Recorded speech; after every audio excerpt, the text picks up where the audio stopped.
All right, let's dive in. Today, we're pulling back the curtain on the secret life of a medication. We're going to follow a single dose on its pretty incredible journey through the body, right from the moment you take it to the moment it leaves. So let's get started. It seems so simple, right? You swallow a pill and hopefully you start to feel better. But what is actually going on inside our bodies? Well, that one little act kicks off this amazingly complex four-stage journey. So this whole journey actually has a name: pharmacokinetics. I know it's a fancy word, but all it really means is how the body handles a drug. Think of it like a story in four parts. First, there's absorption, then distribution, then metabolism, and finally excretion. We're going to hit all of them, starting right at the beginning. Every journey has to start somewhere. And for a medication, that starting point is all about getting from the outside world into our system. This is the first and, you could argue, one of the most critical steps in the whole process. This first stage is called absorption, and the goal here is simple: get the drug into the bloodstream. The bloodstream is basically the superhighway of the body, but how it gets there, the route of administration, that completely changes the nature of the journey. Right, so the route is kind of like choosing between taking a slow, winding country road or just hopping directly onto the interstate. Some routes are really scenic and slow, while others are incredibly direct and super fast. Let's see how this actually plays out. So, what's the big difference here? Well, it all comes down to barriers. Taking a pill by mouth is the slowest route because it has to survive your stomach acid and then pass through the walls of your GI tract. Things like food or other meds can act like traffic jams.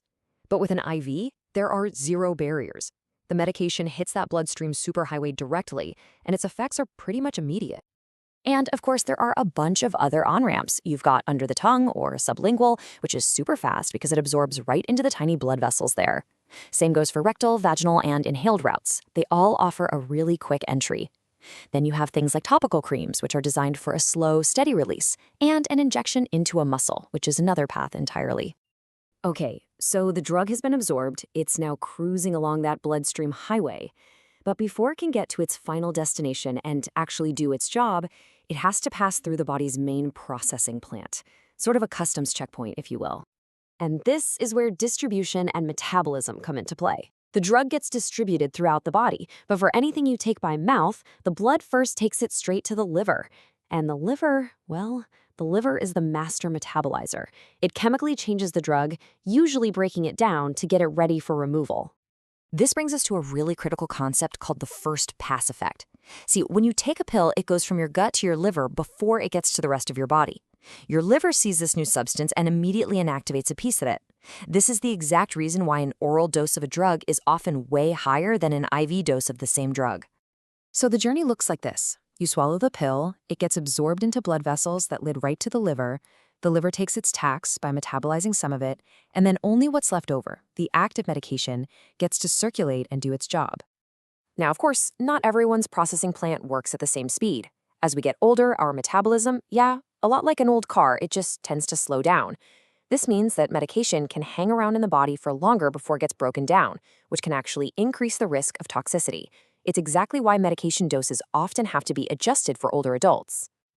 So once the drug has done its work, how long does it actually stick around? This brings us to the final stages of the journey: how quickly the body clears the drug out, that's excretion, and how it finally exits, which is mostly through the kidneys. But let's start with this idea of a half-life. The half-life of a drug is honestly one of the most important concepts in all of pharmacology. It's just the time it takes for your body to get rid of half of the dose. This one little number is what tells doctors how often you need to take a medication to keep a steady, effective level in your blood. Let's make this real for a second. Imagine you take a 500 milligram tablet of ampicillin, an antibiotic, at 6 in the morning. We know its half-life is about 8 hours. So what happens next? Well, 8 hours later, at 2 in the afternoon, one half-life has passed. Your body has officially metabolized and gotten rid of half of that drug. You now have 250 milligrams of active medication left in your system. And after another 8 hours go by, so at 10 p.m., it happens all over again. The amount that was left is cut in half, leaving you with 125 milligrams. It's this predictable decay that lets doctors schedule your doses perfectly to keep the drug working effectively. All of this science, absorption rates, metabolism, half-life, it isn't just theory for a textbook. It all leads to one absolutely critical goal: getting the dose exactly right. This is where the science of the body meets the real-world practice of safe medicine.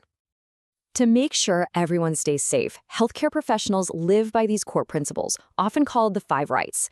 Think of them as a series of crucial checks to make sure the right person gets the right medicine at the right dose, through the right route, and at the right time. It's a foundational safety net that prevents errors. And part of getting the right dose involves a little bit of simple math.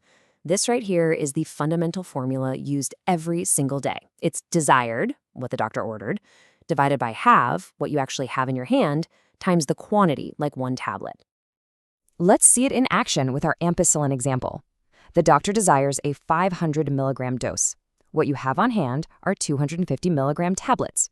So you take desired, 500, divided by have, 250, which equals 2. You multiply that by the quantity, which is 1 tablet, and you get your answer. You need to give the patient 2 tablets. Simple, safe, and effective. So, from a simple pill to this complex journey of absorption, processing, and elimination, there's a whole hidden world of science at work. The next time you take a medication, maybe you'll think about its remarkable path inside you. Thanks for coming along on this journey with us.